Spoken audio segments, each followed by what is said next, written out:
triplex villas at Kollur, APR Projects.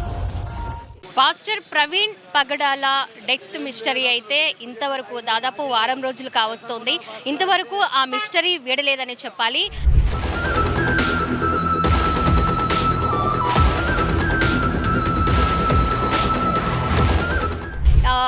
24వ తేదీ హైదరాబాద్లో ఏ టైంకి ప్రవీణ్ పగడాల స్టార్ట్ అయ్యారు, విజయవాడ ఏ టైంకి చేరుకున్నారు అనే దాని మీద కూడా ప్రతి ఒక్క సీసీ కెమెరాని హైదరాబాద్ టు విజయవాడ వరకు పోలీసులు దాదాపు 200 కెమెరాలని పరిశీలించిన తర్వాత ఒక నిర్ధారణకైతే వచ్చారు.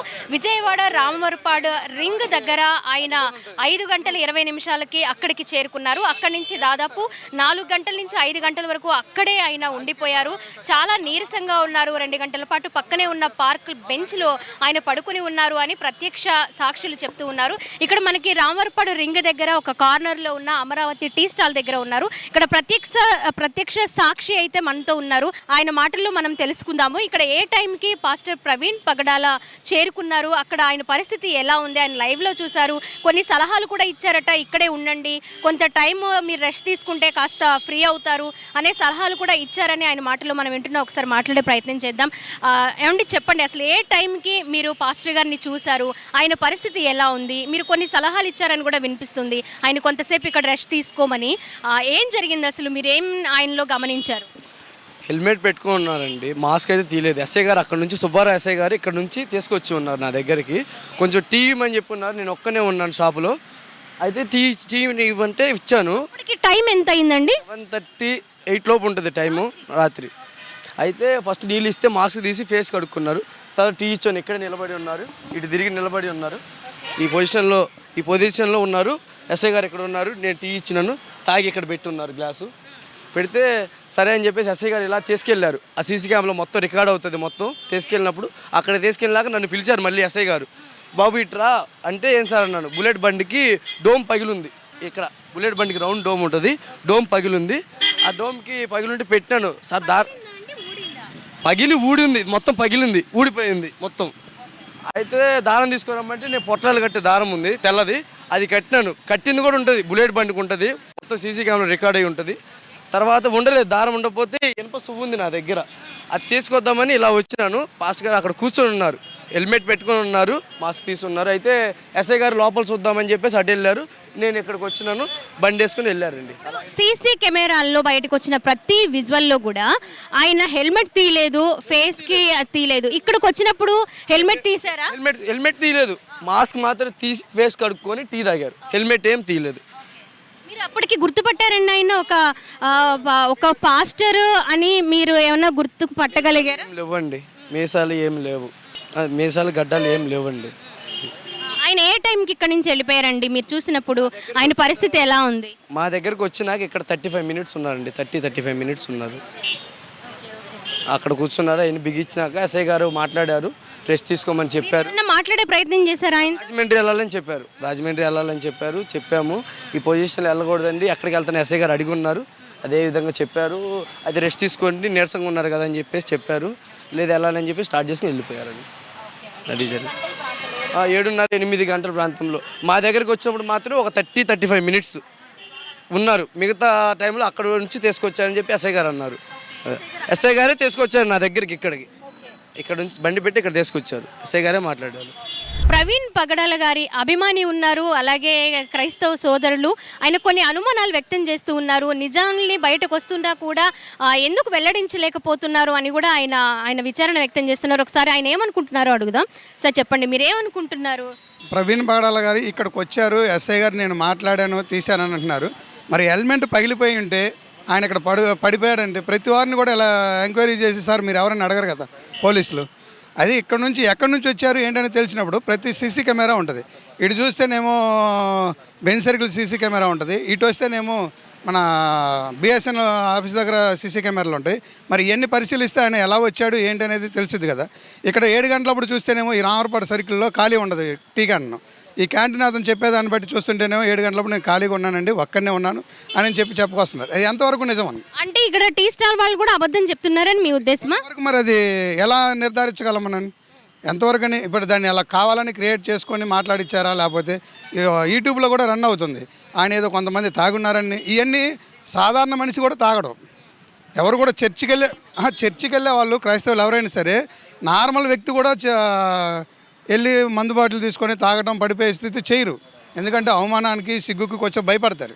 అలాంటిది ఒక పాస్టరు 2 రాష్ట్రాల్లో బాగా సువార్థికులు దైవజనులు, అది కాక అతను అలాంటి వ్యక్తి వెళ్ళి ఇలా ప్రచారం చేయడం అనేది కరెక్ట్ కాదనేది మా యొక్క ఆలోచన. ఇలాంటివి చేస్తే రాష్ట్రాల్లో ఉన్న చాలామంది క్రైస్తవులకు కానీ ఇంకొకరికి కానీ, క్రైస్తవులనే కాదు చాలామంది కొంతమంది జీవితాలు మార్చుకోవడానికి కూడా క్రైస్తవులుగా వచ్చి మార్పు చెందిన వాళ్ళు చాలామంది ఉన్నారు. అటువంటి మా మనోభావాలు దెబ్బతింటాయని చెప్పేది మా యొక్క అభిప్రాయం. ఫైనల్గా మీరు ఏం కోరుకుంటున్నారండి? ఫైనల్గా అయితే దీని వెనకమాల ఉన్న కోణం ఏంటనేది పోలీసులు తొందరగా ఛేదించి దాని పోస్ట్ మాస్టర్ రిపోర్ట్ బయటపెట్టి వాళ్ళకి శిక్ష పడితే బాగుంటుంది అనేది మా ఇది. కక్షపూరితమైన విధం కాదు మా క్రైస్తవం అనేది. క్షమించి వదిలేయచ్చు, కానీ ఇంకొకరికి జరగకూడదు ఇలాంటిది. ఏదో ఒక మణిపూరో లేకపోతే ఒక గుజరాత్లోనే జరిగినాయి, ఇప్పుడు ఇవాళ ఆంధ్రాలో జరుగుతున్నాయి అంటే అది ఒక రకంగా మనం చూడాల్సిన విషయం. దాన్ని ప్రతి ఒక్కరూ ఆలోచించి దాన్ని ముందుకు తీసుకుపోతారని చెప్పి దాని వెనకమాల ఉన్న ప్రతి ఒక్కరిని బయటికి లాక్కొస్తే బాగుంటుంది అనేది మీ మీడియా ప్రతినిధుల ద్వారా మా యొక్క వినపం తెలియపరుస్తుంది. కావాలని ఒక డమ్మీ ప్రవీణ్ని క్రియేట్ చేసి కావాలని అలా చేశారు. ఇంకోటి ఆయన 11:30కి మందు తీసుకున్నట్టుంది. మందు తీసుకున్న తాగి ఆ బాటిల్ పడేయాలి కదా ఎవరైనా. కానీ చనిపోయిన దగ్గర కూడా 11:40కి ఆ బాటిల్ ఉంది, కానీ ఆ బాటిల్ పగలలేదు. ఆయన ఆ బాటిల్ పెట్టుకోవడానికి ప్లేస్ ఉండాలి కదా, ట్యాంక్ కవర్ ఉండాలి కదా. ట్యాంక్ కవర్లో ట్యాంక్ కవరే లేదు బండికి. అంటే హైదరాబాద్ నుంచి విజయవాడ రావడానికి మధ్యలోనే ఆయన ఎవరో ఏదో చేసేసారు, డమ్మీ ప్రవీణ్ని ఇక్కడికి ఇప్పుడు ఆయన మందు తాగాడు అనుకుంటే మందు తాగిన బాటిల్ ఎవడైనా పడేస్తాడు కదా. సీన్ ఆయన చనిపోయేదాకా బాటిల్ ఎలా పట్టుకొని డ్రైవింగ్ చేస్తాడు? బ్యాగ్లో పెట్టుకొని ఎవడైనా పడేస్తాడు, మందు దగ్గర ఎవడైనా పడేస్తాడు దాన్ని. కానీ ఎలా పట్టుకొని ఆ సీన్ క్రైమ్ దాకా ఎలా తీసుకొచ్చారు? అక్కడ ఫోటోల్లో ఆల్రెడీ బాటిల్ ఉంది. ఈయన కావాలని మందు తాగి చనిపోయాడని చెప్పడానికి మాత్రమే కావాలని ఆ బాటిల్ అక్కడ పెట్టేశారు. ఇప్పుడు ఆయన బైక్ మీద ఎన్ని సిగ్నల్స్ మారారు, ఎన్ని టోల్ గేట్స్ మారారు, కార్లు అడ్డొచ్చాయనే విజువల్స్ అయితే బయటకు వచ్చాయి. ఆయన ఎవరైనా ఆయన్ని ఢీ కొట్టి ఒక కార్ ఏదన్నా లేదా లారీ ఇలా జరిగి ఆయన పడిపోవడం అనే విజువల్ మాత్రం ఎక్కడ బయటికి రాలేదు. దానిపై మీరేమంటారు? ఆయన ఎక్కడో చంపేసి ఉండొచ్చు. ఆ చంపేసిన బాడీ అక్కడ పెట్టేసి ఈయనలాగా ఉండే ఒక ప్రవీణ్ని క్రియేట్ చేసి ఈయన యాక్సిడెంట్ అయినట్టుగా చూపించి ఆ బండి ఆయన మీద పెట్టడం జరిగింది. అది జరిగింది. ఆయన తాగినట్టు ఆయన ఇప్పుడు కనీసం ప్రాణాలు, ఇప్పుడు ఆ మనిషి ప్రాణం పోయేంత యాక్సిడెంట్ అయితే ఆ బాటిల్ పగలాలి, స్పెట్స్ పగలాలి, అవి ఏం పగలలేదు. ఆ మనిషి ప్రాణం పోయింది. ఎలా పోయింది? అది అంత ఈజీగా ఎలా పోతుంది? ఆయన హెడ్ లైట్ లేకుండా ఎంత స్పీడ్ 70 మీద పడుతుంది, 60 మీద అయితే దెబ్బలు తగులుతాయి. కానీ ఆయన చనిపోయాడు కావాలని. ఆయన ఆల్రెడీ చంపేసే ఒక డమ్మీ ప్రవీణ్ని క్రియేట్ చేసి అక్కడ అలా యాక్సిడెంట్ చేసినట్టుగా ముందు నుంచే సీన్ కన్స్ట్రక్షన్ చేసుకొని చూపించారు. ఒకవేళ ఇక్కడ 7 గంటలు నిజంగా 7 గంటలు 7:30 ప్రాంతంలో అయితే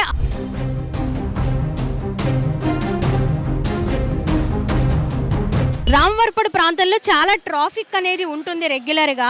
అలాంటి టైంలో ఇక్కడ ఆగిన ప్రతి ఒక్కరిని, రెస్ట్ తీసుకుంటున్న ప్రతి ఒక్కరిని ఎస్ఐ గారు వెళ్ళి అడగడం అనేది ఉండదు. అలాగే టీ స్టాల్ దగ్గరికి తీసుకురావడం, ప్రత్యేకమైన శ్రద్ధ చూపించడం అనేది ఉండదు. సో అలాంటప్పుడు ఆయన ఎందుకు ఇక్కడికి తీసుకొచ్చారు? ఒకవేళ డమ్మీ ప్రవీణ్ అంటే హైదరాబాద్ నుంచి విజయవాడ వస్తున్న మధ్యలోనే ఆయన ఎవరైనా ఏమైనా చేశారా?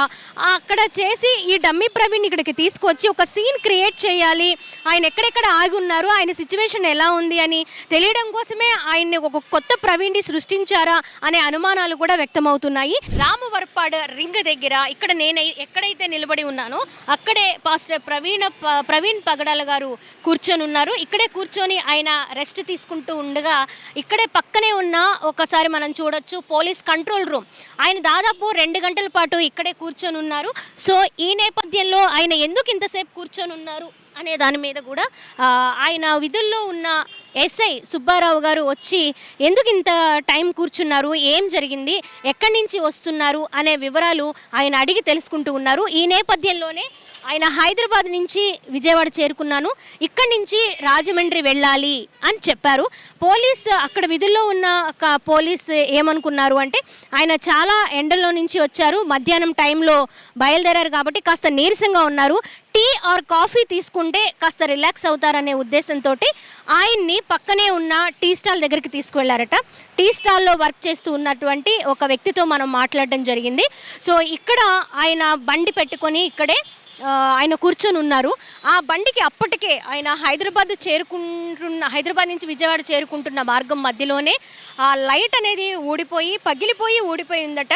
అది దారంతో కట్టడానికి ప్రయత్నం చేశానని కూడా వాళ్ళు చెప్తూ ఉన్నారు. అయినా కూడా అది నిలబడలేదు. కొంచెం ఒక వైర్తో కట్టడానికి ప్రయత్నాలు జరిగాయి, అయినా కూడా అవి ఫలించలేదని చెప్పారు. సో అక్కడ టీ తాగి అక్కడ కప్ పెట్టేసి వెంటనే నేను రాజమండ్రి వెళ్ళాలి అని కూడా ఆయన వెళ్ళిపోయారని తెలిసింది. మరి దాదాపు 1 కాదు 2 కాదు 200 సీసీ కెమెరాల్లో ఆయన ఇక్కడ ఆగి ఎందుకు ఇంత టైం వెయిట్ చేశారు, ఆయన ఎందుకంత నీరసంగా ఉన్నారు, ఆయనకి ఏమయ్యింది అనే దాని మీద కూడా పోలీసులు విచారణ కొనసాగిస్తూ ఉన్నారు. ఈ నేపథ్యంలోనే ఆయన చనిపోయి వారం కావస్తోంది, అయినా కూడా పోస్ట్ మార్టం రిపోర్ట్ ఎందుకు బయటికి రాలేదు, అండ్ అలాగే ఆ చనిపోయిన ప్రాంతం వద్దకి డాగ్ స్క్వాడ్ని ఎందుకు తీసుకువెళ్ళలేదు, డాగ్ స్క్వాడ్ని తీసుకెళ్తే అసలు ఏం జరిగింది అనేది వెంటనే బయటకు వస్తుంది కదా అని కూడా క్రైస్తవ సోదరులందరూ కూడా రకరకాల రూపేణ నిరసనలు వ్యక్తం చేస్తూ ఆ మిస్టరీ ఛేదించాలి, పోలీసులు ఏం జరిగిందో బయట పెట్టాలి, నిజంగానే ప్రమాదవశాత్తు చనిపోయారా లేకపోతే ఆయన మీద కక్షతో కావాలని ఎవరైనా దాడి చేశారా, వెనక ఉన్నది ఎవరు అనేది బయట పెట్టాలని కూడా నిరసనలు కొనసాగిస్తూ ఉన్నారు.